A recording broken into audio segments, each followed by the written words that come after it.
কোরআনকে বিশ্বাস করি না আমরা সবাই? আল্লাহ কোরআনের পাকের মধ্যে ফরমান, ইয়াউমা নাদু কুল্লা উনাসিন বিইমামিন, যাদের কানের মধ্যে তুলা আছে তুলা খোলেন,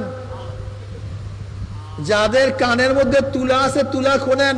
এই আয়াত সম্পর্কে জানেন, এটা চরমনে পীর সাহেবের কোনো বাণী না, কোনো মুহাদ্দিস মুফতির কৌল না। কোরআনে পাকের মধ্যে আল্লাহ পাক নিজে বলেন, ইয়াউমা নাদু কুল্লা উনাসিন বিইমামিহিম, ডাকা হবে কিয়ামতের ময়দানে প্রত্যেকটা মানুষকে তার নেতার সাথে। স্পষ্ট করা কোরআনের আয়াত, ইয়াউমা ইয়াউমাল কিয়ামা নাদু কুল্লা উনাস, নাসের বহু বচন উনাস, ডাকা হবে কিয়ামতের ময়দানে মানুষ সমূহদেরকে বেআইমা। ইমাম শব্দের অর্থ কি? নেতা। ইমাম শব্দের অর্থ কি? ডাকা হবে কিয়ামতের ময়দানে প্রত্যেকটা মানুষকে, কথা কন না,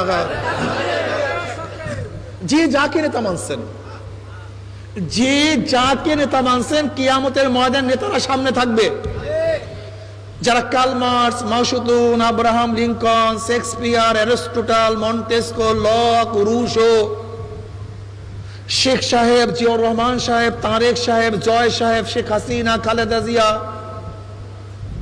এরশাদ সাহেব, রওশন সাহেব, যে যাকে নেতা মানছেন, যে যাকে নেতা মানছেন, কিয়ামতের ময়দান নেতারা সামনে থাকবে, অনুসারীরা পিছনে থাকবে। নেতারা যেখানে যাবে অনুসারীরাও সেখানে চলে যাবে। আলহামদুলিল্লাহ, আল্লাহ শুকর। কত আয়াত, স্পষ্ট আয়াত শুনাইয়া দিলাম।